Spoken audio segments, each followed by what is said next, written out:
Continuando o exemplo de cadeias ergódicas, então a gente tem ali o exemplo 10, a população de um país é dividida em classe alta, média e baixa. A, né, abreviação para alta, M, abreviação para média e B, abreviação para baixa.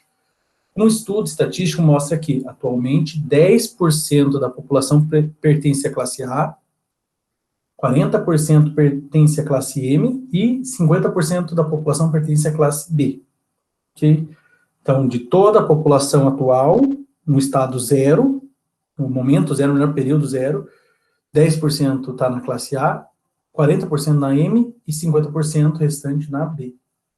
Considera-se um modelo de Markov com base na seguinte matriz de transição, de um período. Então, como a gente lê aqui, lembrando, né, que a pessoa que está na classe A tem 90% de se manter, lembrando que aqui é nessa mesma sequência, então aqui vai ser a coluna da A, B, da M e da B. Então, 90% da pessoa que está na classe A se mantém na classe A, 10% de probabilidade da pessoa da classe A cair para a classe B, M, e nenhum, né, 0% da pessoa cair da classe A diretamente para a classe B. Para as pessoas da classe M, média, subirem, eles têm 10% de subir para a classe A, 10% de chance, 60% de chance de se manterem na classe M e 30% de chance de caírem para a classe B. O pessoal da classe B tem 0% de chance de emergir diretamente para a classe A, 20% de chance de emergir para a classe M e 80% de chance de se manterem na classe B. Então, mais ou menos ali, a gente pode ver que as maiores probabilidades estão na estabilidade. A pessoa se mantém onde ela já está. 90% para se manter em A, 60% se mantém em M, e 80% para se manter em B. Ok? Letra A é para determinar a distribuição limite da cadeia, e letra B, quais serão as porcentagens para a próxima geração. Será que vai mudar esse 10% de A, 40% de B e 50% desculpe, 10% de A, 40% de M e 50% de B? Primeiro, começar pela distribuição limite, que é aquela ideia de, quando a gente faz a potência da matriz, tender a mais infinito. Só que é meio complicado, porque até quando que a gente vai ficar elevando essa matriz? Se for um software matemático, rapidinho, a gente consegue fazer fácil. Se for uma calculadora, um pouquinho mais trabalhoso, mas dá para resolver também. Mas a gente tem uma forma mais simples de se calcular o estado limite da cadeia de Markov, que é como? Resolvendo aquele sistema. Então, lembrando, né, a gente tem o P1, P2, P3, são os três estados, igual a P1, P2, P3 novamente, vezes a matriz de transição, um passo à frente. Então, o que a gente tem que fazer é o normal, multiplicação de um vetor por uma matriz. Então, o vetor vezes a coluna, vetor vezes a coluna, vetor vezes a coluna. A gente vai ter os três. Então, a gente tem que P1 é igual a P1 vezes 0,9, mais P2 vezes 0,1, mais P3 vezes 0. Por isso que não tem P3 aqui, é a primeira equação. P2 é igual a P1 vezes 0,1, mais P2 vezes 0,6, mais P3 vezes 0,2. Beleza? Essa segunda equação aqui. P3 é igual a P1 vezes 0, mais P2 vezes 0,3, mais P3 vezes 0,8.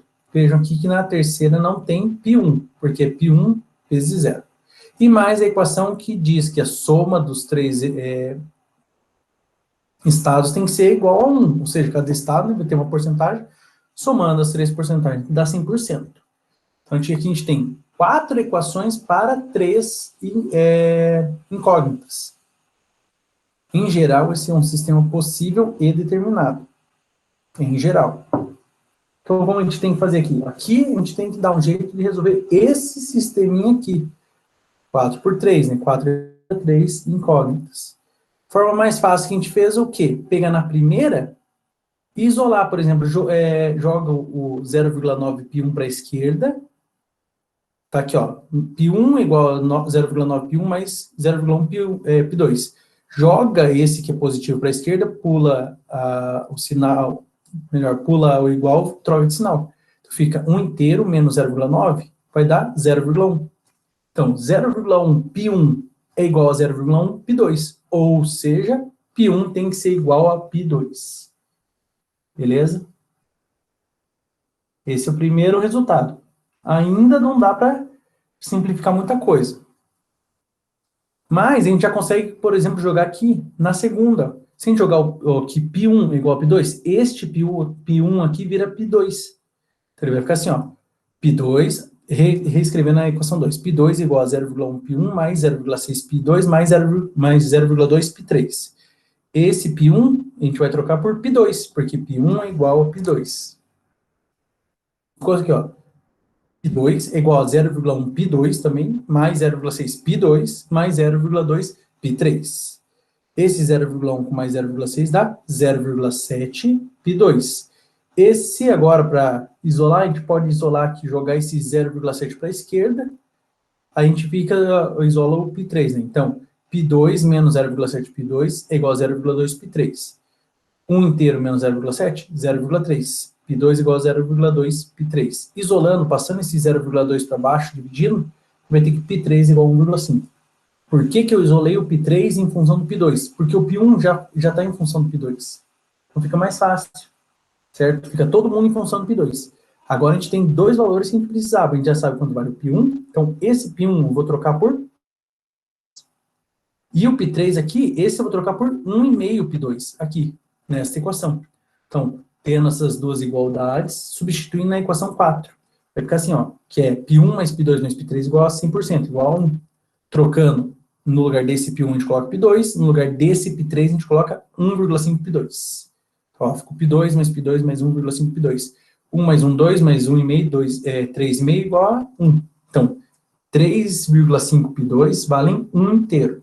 Quanto vale 1 π2? Então, 1 π2 é 1 dividido por 3,5, dá 0,2857. Tendo o valor do π2, agora a gente pode substituir, a gente já sabe que o π1 vale 0,2857, e o π3 a gente tem que multiplicar por 1,5. Então tá aí, π1 é igual a π2, que é igual a 0,2857, 1,5 vezes π2, ou seja, 0,4286. Então, isso já tinha sido feito, já tinha sido resolvido anteriormente. O que a gente precisa fazer agora é calcular a letra B. Quais serão as porcentagens para a próxima geração já na sequência. Então, como fica, a gente tem que, para poder determinar a próxima geração, a gente tem que saber qual é o valor da geração atual e multiplicar esse valor pela matriz de transição a um passo, ou seja, a P. P quadrado é 2 passos à frente. Então, quando eu estou no zero, quero ir direto para o 2. P ao cubo, 3 passos à frente. Estou no zero, quero ir direto para o 3 e assim vai sucessivamente. Então, a gente tem, o estado atual era 10% de classe A, 40% de classe M e 50% de classe B. São os estados atuais. Quais serão os estados futuros, né? Então, a primeira coisa, tem que lembrar que a nossa matriz de transição, A para A para M, A para B, M para A, M para M, M para B, B para A, B para M e B para B. Perfeito. Agora, a equação que descreve como a gente calcula isso. Se eu quero no estado 1, ou um período à frente, vai ser o quê? O estado 0 vezes a própria matriz. Então, aqui, multiplicação de matriz, eu fazendo Excel no celular, na calculadora, celular não, mas algum software, ou na calculadora científica, uma Prime, um HP qualquer. Então, tá aqui, ó, vai fazer como? Linha vezes coluna, a gente vai ter o π1. Linha vezes coluna, a gente vai ter o π2, e linha vezes coluna, vai ter o π3. Então, a gente tem lá, fica o seguinte, fazendo essa multiplicação direta, vai ter o seguinte, para o próximo período, a gente vai ter 13% de pessoas na classe A, 35% das pessoas na classe M e 52% das pessoas na classe B. Então, vai diminuir, ó, daqui do estado inicial para o estado 1, aumenta a classe A, diminui a classe B e aumenta a classe... Desculpa, diminui a classe M e aumenta a classe B. Ok? Então, para definir o próximo período, é só pegar o atual e multiplicar pela matriz de transição. Só isso. Se eu quero pular, quero ir do período 0, que é o conhecido aqui em cima, para o 2, eu só elevo antes essa matriz ao quadrado, e aí faço essa multiplicação. Se eu quero ir para o 3, elevo ao cubo e faço essa multiplicação. E assim sucessivamente. Se eu quero chegar no 15º, por exemplo, daqui 15 gerações, elevo a P a 15ª e multiplico pelo 0 aqui. É definir a matriz de transição para um período apenas. Então, vendo o que eu falei? Por exemplo, de A para A, está aqui, ó, é meio, então 0,5. De A para B, 0,25, que é 1/4. De A para C, 0,25, que é 1/4. De B para B, ó, vejo que ele faz uma voltinha, 1,5. Desculpe, meio, né? Não, 1/5, 0,2. De B para C, 2/5, ou seja, 0,4. E de B para A, 2/5 também, 0,4. Então, 0,2, 0,4, 0,4. E de C para C, 0,25. C para A, 1/4, 0,25. E C para B, 0,5. Então, só preencher aqui os valores nessa matriz aqui, vai ficar da seguinte forma. Como eu falei, 0,5 de A para A, 0,25 de A para B, 0,25 de A para C. 0,4 de B para A, 0,2 de B para B, 0,4 de B para C. 0,25 de C para A, 0,5 de C para B e 0,25 de C para C. Essa parte era tranquila, é só analisar o gráfico aqui e converter para a matriz.